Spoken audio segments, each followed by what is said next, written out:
seja muito bem-vindo mais uma vez aqui ao Questões da Qualidade. De antemão, eu já quero fazer uma pergunta para você. Você conhece quais são os 10 pecados do atendimento? Você já ouviu falar nessa ideia? Sabe do que se trata? Sabe onde ela surgiu? Quando você treina a sua equipe e você também aborda isso, você leva para eles esses 10 pecados de forma a conscientizá-los do que eles devem evitar durante o atendimento? Se sim, maravilha, você está num excelente caminho, mas se não, também não tem problema, fica aí que eu vou te mostrar quais são os 10 pecados do atendimento e, claro, contextualizar essa ideia para que você entenda muito bem onde ela surgiu, com quem ela surgiu, a partir de que ela surgiu e de que forma você pode aplicar aí isso no seu treinamento, de forma a desenvolver a sua equipe para que eles atendam melhor, para que eles conquistem o seu cliente e, claro, você tenha melhores resultados, bons frutos aí no seu negócio, ok? Então vamos lá. Quando a gente fala de 10 pecados do atendimento, a gente está falando de uma ideia que surgiu lá nos anos 80 com um cara chamado Carl Albrecht. Além do Carl Albrecht, essa ideia também é atribuída a Ron Zenk. E na obra denominada Service America, eles trouxeram aí o que seriam esses 10 pecados do atendimento. 10 atitudes, 10 comportamentos negativos que a gente precisa abolir do nosso atendimento. A gente precisa, de fato, extinguir, porque senão a gente vai comprometer aí o nosso atendimento e, em consequência disso, comprometer também os resultados aí do nosso negócio. Nessa época aí, como eu disse, anos 80, as empresas começaram a perceber que para sobreviverem e para se manterem competitivas no mercado, não era suficiente ter um bom produto, era necessário também ter um bom atendimento. Essas empresas, e principalmente esses pensadores que traduziram essas ideias aí nessa obra, Service America, perceberam que a forma como o cliente é tratado impacta diretamente na satisfação, na fidelização e, no fim das contas, nos resultados do negócio. Se um negócio pretendia ter bons resultados, ele precisava, além de ter um bom produto, investir muito nessa parte de atendimento ao cliente, na forma como o cliente era tratado. E aí, qual a importância de a gente compreender isso, compreender essas ideias, entender quais são os 10 pecados do atendimento? Bom, mesmo sendo um conceito desenvolvido lá nos anos 80, há mais de 40 anos atrás, ele continua extremamente atual. Então a gente não está falando aqui somente de história, não é somente um conceito histórico, é um conceito que se aplica muito bem na atualidade.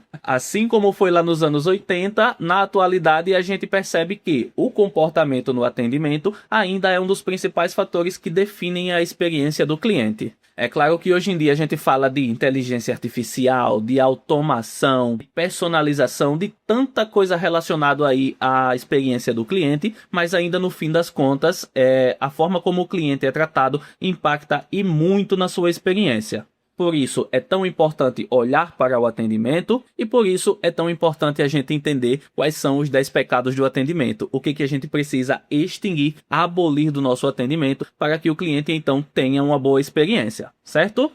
E o primeiro pecado do atendimento, segundo as ideias dos cidadãos que foram citados anteriormente, é a falta de escuta ativa. Nesse caso aí, temos um comportamento, uma atitude, onde o atendente até escuta o cliente, mas não se aprofunda no que está sendo dito. É aquela situação em que o cliente vai falando, sobre a sua frustração, qual é a sua solicitação, e aí o atendente fica somente, ok, certo, tudo bem. Depois de o cliente ter colocado tudo para fora, ele praticamente não entendeu nada, ou pelo menos não se aprofundou naquilo que realmente era importante, e aí isso faz com que ele, enfim, dê respostas aleatórias e faça o cliente, no fim das contas, sentir que não foi compreendido. O segundo pecado do atendimento é o atendimento mecânico, e aí no caso temos uma situação, um comportamento, uma atitude, onde o atendente até segue um padrão pronto, mas ele não personaliza a conversa. Parece mesmo que o cliente está interagindo com uma coisa mecânica, robótica, uma coisa que não tem de forma nenhuma características humanas, não tem emoções, não tem empatia, não tem interação natural. Isso faz o cliente sentir que ele, enfim, é só mais um e que a situação dele não é relevante nem para a pessoa que está atendendo ele e, em última instância, muito menos para a empresa. O terceiro pecado é o da frieza no atendimento, algo que está até bem próximo, desse atendimento mecânico, mas como eu coloco aí, isso é marcado por um atendimento que acontece de forma seca, sem proximidade, sem demonstração de interesse. Enfim, é como se o atendente não tivesse habilidade nenhuma de relacionamento, de comunicação. fazendo com que ele não se envolva, não se conecte de forma nenhuma com o cliente, com a sua situação, que ele não tenha empatia nenhuma pelo que está sendo dito, trazido ali para ele, e aí como consequência isso deixa a interação distante e pouco acolhedora para o cliente, né? Em algumas situações, em alguns contextos de negócio, isso é ainda mais grave. Se a gente pensar, por exemplo, a área da saúde, onde é um negócio que o atendimento exige acolhimento, exige demonstração de interesse, empatia, proximidade, agir dessa forma aí, com essa frieza que foi explicada, faz com que o atendimento perca totalmente a sua essência. Faz com que o atendimento esteja, sei lá, a milhares de quilômetros do que ele deveria ser.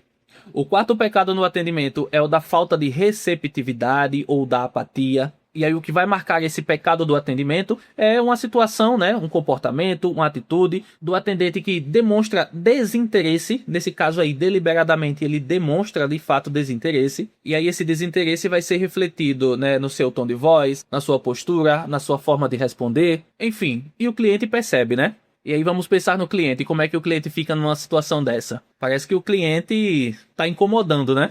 E temos ali o magnânimo, o atendente que está no seu posto, que não quer ser incomodado. E aí chega, né, o inconveniente, o cliente. Ora, mas por que esse cliente vai incomodar? Por que ele vai tirar a paz desse atendente? Mas o atendente, ali no alto da sua realeza, ele até vai atender, mas ele atende com aquele ar de superioridade, aquele ar de quem está fazendo um favor. E nossa, gente, isso é tão chato, isso é tão ruim para o atendimento. É uma das atitudes que, sério mesmo, eu considero mais negativas dentro de um atendimento. Essa atitude de tratar o cliente como alguém que está incomodando, como alguém que você vai fazer um favor para ele, e ai dele se der um ai torto, ai dele se disser qualquer coisa que não lhe agrade, porque aí você é capaz até de desrespeitar, destratar, agir com rispidez, com violência com esse cliente. E enfim, não preciso nem dizer que esse daí foi muito bem colocado como um pecado do atendimento e é uma coisa que deve ser abolida, assim, urgente para agora. Não deve existir de forma nenhuma no atendimento, ok? Essa daí realmente me tira do sério. Mas vamos ao quinto pecado do atendimento. E aí temos aí na posição 5 a demora ou silêncio. Essa daí não é tão complicada de compreender, né? Nós temos a situação onde o cliente precisa esperar sem ter retorno ou atualização sobre a sua solicitação. Isso, de forma direta, gera uma situação de insegurança e a sensação de abandono, né? É uma das clássicas situações que faz o cliente retribuir praticamente na mesma moeda aquilo que ele recebeu da empresa. Ele sente como se foi abandonado e aí a primeira coisa que ele tende a fazer é também abandonar a empresa e ir para a concorrência. O sexto pecado do atendimento é o do apego às regras, e esse sexto pecado me faz muito relembrar os tempos de contact center.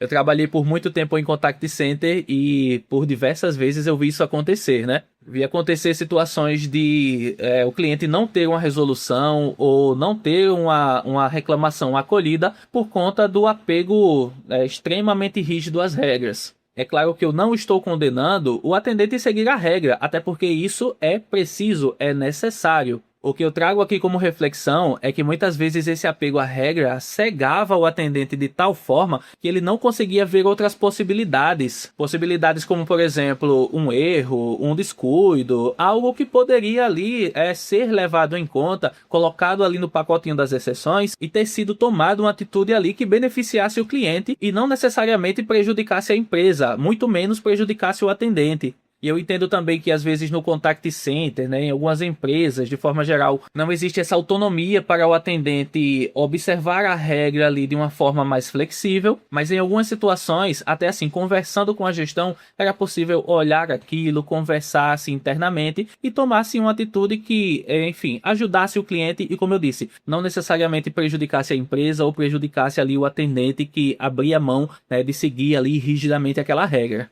A questão é, quando a gente segue rigidamente a regra, assim, de uma forma que eu deixo até de escutar a situação do cliente, eu faço o cliente sentir que a empresa não está preocupada em resolver o problema dele, não está preocupada em sequer ouvir a situação dele, analisar de um ponto de vista mais flexível e tentar ali encontrar um meio termo. Enfim, agir de forma flexível e olhar um pouco para o cliente, desapegando um pouquinho, né, desse olhar rígido, enrustido ali em cima da regra. Esse é somente o ponto.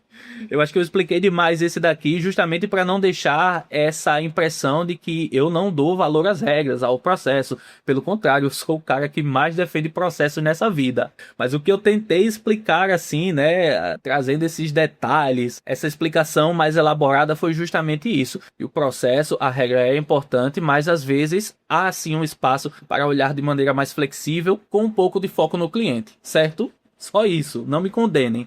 O sétimo pecado é o pecado do atendimento superficial, e aí nós temos aquela situação clássica, né, onde o atendente não se aprofunda no atendimento e faz de tudo para querer se livrar do cliente. Nesse caso aí, a gente verifica o atendente respondendo de forma rápida, muitas vezes de forma incompleta, justamente para ganhar tempo e encerrar o atendimento, encerrar aquele contato, aquela interação o mais rápido possível.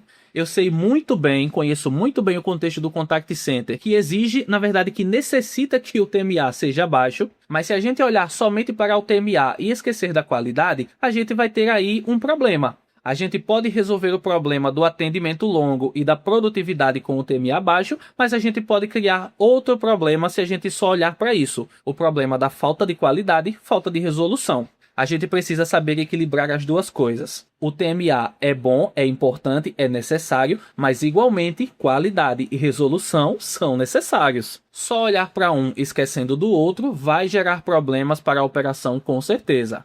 Eu estou falando aqui de problemas para a operação, mas a gente está falando aqui de cliente, né? E já foi citado, inclusive, aí o problema que isso traz para o cliente. O cliente percebe que o problema dele não foi tratado com atenção, que a pessoa que está ali do outro lado não gosta do cliente, não quer cliente com ela, quer simplesmente se livrar. Aquele cliente é um empecilho, ele está atrapalhando, enfim, ele não é bem-vindo ali e a pessoa só quer mandar ele embora.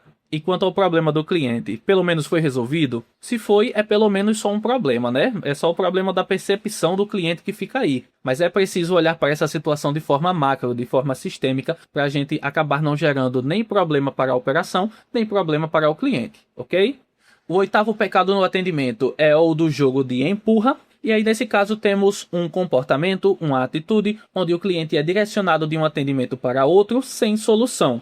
Isso é clássico, né? Também é uma situação muito comum em atendimentos, principalmente aqueles que não têm muito controle, não têm problemas mapeados, não têm responsabilidades definidas, aí o cliente fica sendo jogado de um lado para o outro. É mais um dos clássicos problemas que faz o cliente pensar, né? Ninguém quer assumir o meu problema e já que ninguém quer resolver, vou procurar outra empresa, vou procurar alguém que de fato assuma a responsabilidade e me deixe aí com um serviço que de fato funcione, que preste. Esse pecado do atendimento aí gera muito desgaste com o cliente e esse desgaste gera muita evasão de clientes. Muito cancelamento, muito churn, né? O nono pecado do atendimento é o do julgamento ou da arrogância. E aí já temos uma situação que é muito mais ativa da parte do atendimento, né? Enquanto que as outras, por exemplo, o atendimento mecânico, a apatia, são situações que colocam o atendimento numa posição mais passiva. Essa do julgamento ou da arrogância, ela já é mais ativa, né? Já é uma atitude ruim deliberada do atendente para com o cliente. Mas enfim, nesse caso aí temos um comportamento, uma atitude, onde o atendente adota um tom de superioridade ou pressupõe que o cliente está errado. Isso cria atrito e faz o cliente se sentir desrespeitado. Pela explicação que foi trazida aí, nem parece que é uma atitude tão ativa, né? Mas o que acontece muitas vezes nessa situação aí do julgamento ou da arrogância é justamente que o atendente age de forma ríspida mesmo, de querer colocar o cliente no seu lugar. Não, eu aqui sou o superior, me respeite, fique na sua, você não tem moral nenhum aqui. Muitas vezes é isso que acontece. E aí você sabe, isso é um pecado extremamente grave. É outra coisa que precisa ser abolida no atendimento para agora, urgente. E aí chegamos ao 10º pecado do atendimento, que é o pecado da falta de resolução. Aqui também não tem muita complicação para entender. Estamos falando aí de uma situação em que mesmo depois do atendimento, o problema não é resolvido. Isso gera, claro, frustração e faz o cliente perder a confiança na empresa. Qualquer pessoa, não precisa ser da área de atendimento, não precisa ser atendente ou gestor de atendimento, sabe o quanto é ruim você entrar em contato com o atendimento e aí depois de minutos, horas, às vezes dias esperando a resolução, você não ter o seu problema resolvido. Isso é extremamente chato, frustra muito o cliente e, como foi colocado aí, faz ele perder a confiança na empresa. Se a empresa não resolve o meu problema depois de tanta espera, por que eu vou confiar nessa empresa? Eu vou procurar outra empresa, uma que me ofereça um serviço melhor, às vezes igual, mas que consiga resolver o meu problema quando eu precisar.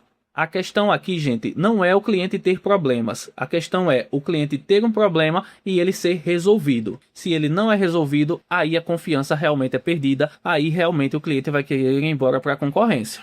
Estes foram os 10 pecados do atendimento. Só para a gente concluir, você deve ter percebido aí que a gente não está falando de grandes erros, coisas complexas, coisas mirabolantes que a gente não sabia. Eu garanto que se você trabalha com atendimento por um tempo mínimo, você já se deparou com todas essas situações, ou pelo menos todas elas são conhecidas por você, não existe nada aqui de outro mundo. E sendo assim, sendo situações comuns, situações simples, são também coisas simples que podem ser ajustadas com atenção. Isso nos faz refletir também que qualidade no atendimento não depende só de grandes mudanças. Você deve ter visto, deve ter percebido, não falamos aí em nenhum momento da necessidade de inteligência artificial, de grandes automações, de recursos tecnológicos de grandes empresas de tecnologia. Não, falamos de coisas básicas, muitas delas de comportamento, de atitudes da própria pessoa com o cliente. Então, qualidade no atendimento, volto a dizer, não depende só de grandes mudanças. Às vezes depende sim, mas não é só de grandes mudanças que depende. Muitas vezes depende só de você manter consistência no básico. E o que é o básico? O básico é você prestar atenção no dia a dia, é você ouvir tanto o seu cliente quanto o seu atendente e ter foco no cliente. Fazendo isso, você já consegue eliminar de imediato a grande maioria desses pecados aí do seu atendimento e consegue tornar o seu atendimento muito melhor, muito mais focado no cliente, muito mais capaz de fornecer ao seu cliente aí uma experiência positiva. Certinho? Então é isso, eu fico por aqui. Quero pedir a você que curta esse vídeo, principalmente se você gostou, deixa aí a sua curtida, isso é muito importante para o canal. Inscreva-se também no canal, ative o sininho de notificações para você ficar por dentro de todos os vídeos novos que forem trazidos para cá. Comenta se você tem alguma dúvida, algum ponto a acrescentar, compartilha esse vídeo com alguém que você acha que precisa conhecer esse tema